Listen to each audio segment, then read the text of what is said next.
اسی طرح سے ان 10 دنوں میں پایا جانے والا ایک دن یوم عرفہ ہے کہ اس دن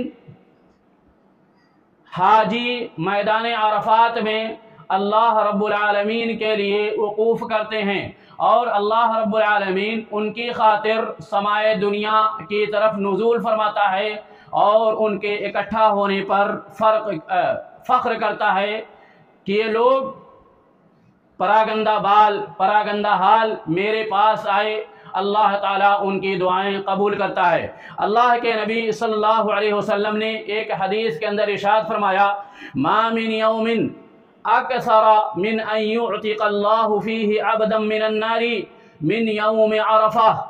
صحیح مسلم کی روایت ہے کہ اللہ تعالیٰ عرفہ کے دن جہنم سے جتنے زیادہ لوگوں کو آزاد کرتا ہے اتنا دوسرے دنوں میں جہنمیوں کو جہنم سے آزاد نہیں کرتا ہے۔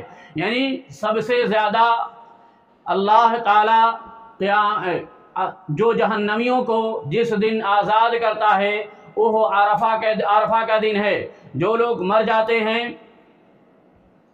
اور ان کا ٹھکانہ مرنے کے بعد جہنم ہوتا ہے، ان کے لیے جہنم کی ایک کھڑکی کھول دی جاتی ہے ان کے عمل کے حساب سے۔ تو اللہ کے نبی صلی اللہ علیہ وسلم نے فرمایا کہ سب سے زیادہ اللہ تعالی جہنم سے جو بندوں کو آزاد کرتا ہے وہ عرفہ کے دن آزاد کرتا ہے۔ عرفہ کے دن اللہ تعالی خصوصی رحمت اپنے گنہگار بندوں پر کرتا ہے۔ یہ عرفہ کے دن کی خصوصی فضیلت ہے۔ اسی طرح سے عرفہ کے دن کا روزہ یہ 2 سال کے گناہوں کا کفارہ ہے کہ آپ ایک دن کا روزہ رکھیں جو ان 10 دنوں میں سے ایک مخصوص دن ہے 9 ذی الحجہ۔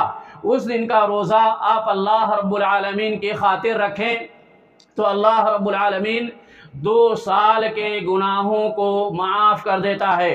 اللہ کے نبی صلی اللہ علیہ وسلم نے ارشاد فرمایا، صوم یوم عرفۃ یکفر سنتین ماضیہ و مستقبلہ، کہ عرفہ کے دن کا روزہ 2 سال کے گناہوں کا کفارہ ہے، ایک گزشتہ سال کے گناہوں کا اور ایک آنے والے سال کے گناہوں کا۔ یعنی آپ نے گزشتہ سال جو گناہ کر چکے ہیں اللہ رب العالمین انہیں معاف کر دیتا ہے عرفہ کا روزہ رکھنے کی وجہ سے، اور آئندہ 1 سال تک جو گناہ سرزد ہونے والے ہیں اور اللہ رب العالمین کو بخوبی معلوم ہے کہ کون گناہ کرے گا اور کون نہیں کرے گا، تو اللہ رب العالمین گناہ کرنے سے پہلے ہی ان تمام گناہوں کی معافی کا اعلان کرتا ہے اور کہتا ہے کہ ان تمام گناہوں کو میں نے معاف کر دیا۔ اسی طرح سے اگر کوئی شخص 30 سال 40 سال اندازہ لگائیے عرفہ کا روزہ رکھتا ہے، 9 ذی الحجہ کا روزہ رکھتا ہے، تو اس کے 70 سال 80 سال کے گناہ معاف ہو جاتے ہیں۔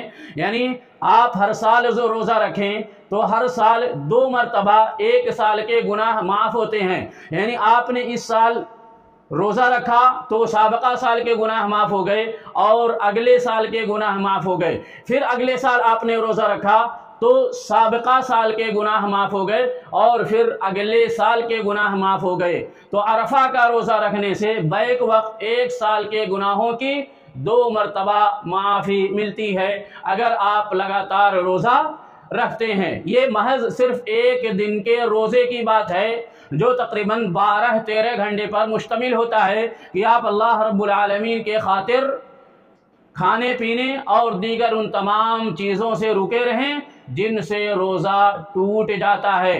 یہ اللہ رب العالمین نے اتنا زیادہ ثواب عرفہ کے دن روزہ کا رکھا ہے۔ اسی طرح سے جو لوگ حج کرنے جاتے ہیں عرفہ کے دن وقوف عرفہ کے وقت، یعنی جب وہ میدان عرفات میں وقوف کریں تو ان کے لیے عرفہ کے دن روزہ رکھنا یہ جائز نہیں ہے۔ عرفہ کا روزہ ان لوگوں کے لیے ہے جو حج میں شامل نہیں ہیں۔ جو لوگ حج نہیں کر رہے ہیں وہ عرفہ کے دن